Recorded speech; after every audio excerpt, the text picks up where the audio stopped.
Kolkata doctor rape and murder case. ఘటన జరిగి దాదాపు 4 వారాలు పూర్తయి 5వ వారం వచ్చేసింది. జనం ఆందోళనలు కొనసాగుతూనే ఉన్నాయి. కేసులో రోజుకో ట్విస్ట్ బయటపడుతోంది.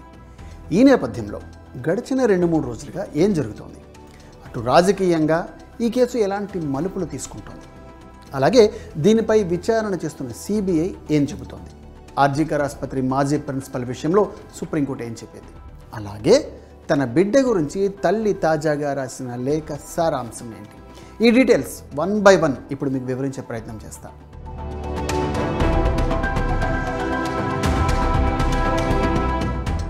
ఫస్ట్ జనం గురించి మాట్లాడుకుందాం. ఘటన జరిగి 4 వారాలు పూర్తయింది.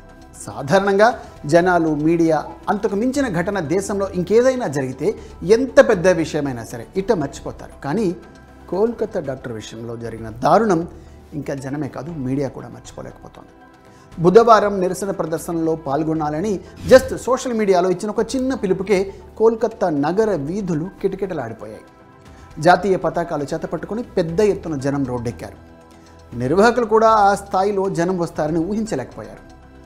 ఎందుకు అంతమంది వచ్చారని మీడియాలో అందులో పాల్గొన్న మహిళలను అడిగితే వారు చెప్పిన సమాధానం వారు ఏ స్థాయిలో తమ పిల్లల భవిష్యత్తు కోసం భయపడుతున్నారన్న విషయం అర్థం చేసుకోవచ్చు.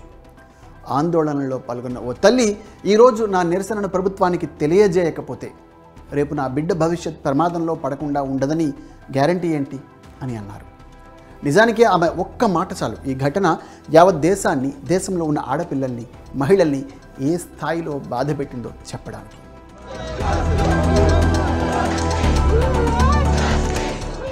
ఇక నెంబర్ 2, సిబిఐ ఎంక్వైరీ. అసలు ఈ ఎంక్వైరీ ఎంతవరకు వచ్చింది? ఘటన జరిగి దాదాపు 1 నెల రోజులు గడుస్తున్నా ఇప్పటికీ సిబిఐ నోరు మెదపడం లేదంటూ వస్తున్న విమర్శలకు అధికారులు పరోక్షంగా చెక్ చెప్పే ప్రయత్నం చేశారు. తాజాగా ఆమెపై సామూహిక అత్యాచారం జరిగిందన్న వార్తలకు సిబిఐ ఫుల్ స్టాప్ పెట్టినట్టే కనిపిస్తోంది. సామూహిక అత్యాచారం జరిగిందన్న వార్తల్లో ఎలాంటి వాస్తవం లేదని సంబంధిత వర్గాలు తాజాగా వెల్లడించాయి. నిందితుడు ఒక్కడే ఈ దారుణానికి ఒడిగట్టాడని కూడా నిర్ధారించినట్టు తెలుస్తోంది. అలాగే దర్యాప్తు కూడా చివరి దశకు వచ్చేసిందట.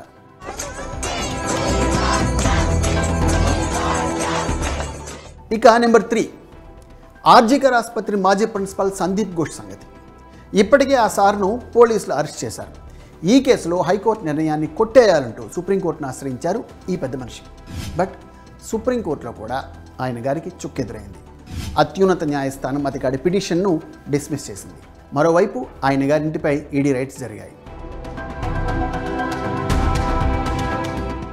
ఇక నెంబర్ 4, ఈ కేసులో బెంగాల్లో జరుగుతున్న political fight. Trinamool versus BJP fight హాట్గా సాగుతోంది ఆ రాష్ట్రంలో. ఘటన జరిగిన వెంటనే మమత సర్కారు వ్యవహరించిన తీరుపై విపక్షాలు గతంలోనే తీవ్ర ఆరోపణలు చేశాయి. ఆపై మమత సర్కారు ఏర్పాటు చేసిన సిట్ను కాదని హైకోర్టు సిబిఐ విచారణకు ఆదేశించింది. అయితే సిట్ను కాదని సిబిఐ విచారణకు ఆదేశించడం, ఇప్పటి వరకు సిబిఐ విచారణ ఎటూ తేలకపోవడం పైన మమత విమర్శల వర్షం కురిపిస్తున్నారు.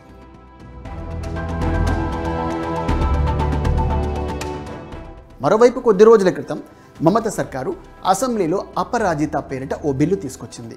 అయితే దీనిపై ఆ రాష్ట్ర గవర్నర్ సివి ఆనంద్ బోస్ విమర్శల వర్షం కురిపించారు. అదొక రాజకీయ గిమ్మిక్ అన్నది ఆయన మాట. బిల్లును ఆమోదించాలంటే దాని టెక్నికల్ రిపోర్ట్ కూడా పంపాలని ఆదేశించారు. సో ఆ పొలిటికల్ వార్ అలా కంటిన్యూ అవుతూనే ఉంది. ఇక నెంబర్ 5, తాజాగా తన బిడ్డ గురించి, ఆమె కన్న కలల గురించి ఆ తల్లి రాసిన లేఖ కన్నీరు పెట్టిస్తోంది. తనకు డబ్బు అవసరం లేదని, డిగ్రీలు కావాలని, పేదలకు సేవ చేయటమే డాక్టర్గా తన లక్ష్యమని తనతో పదే తన బిడ్డ చెప్పేదని ఆమె తాజాగా తన లేఖలో చెప్పుకొచ్చారు.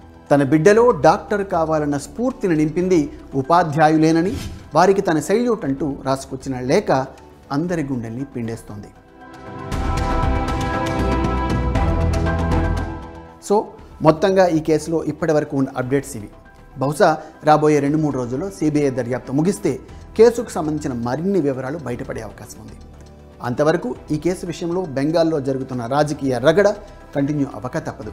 ఒకవేళ సిబిఐ రిపోర్ట్లో వెల్లడయ్యే విషయాలు బెంగాల్ సర్కారుపై వస్తున్న ఆరోపణలకు బలం చేకూర్చేలా ఉంటే ఖచ్చితంగా మమతను మరిన్ని చిక్కుల్లోకి నెట్టేయక తప్పదు.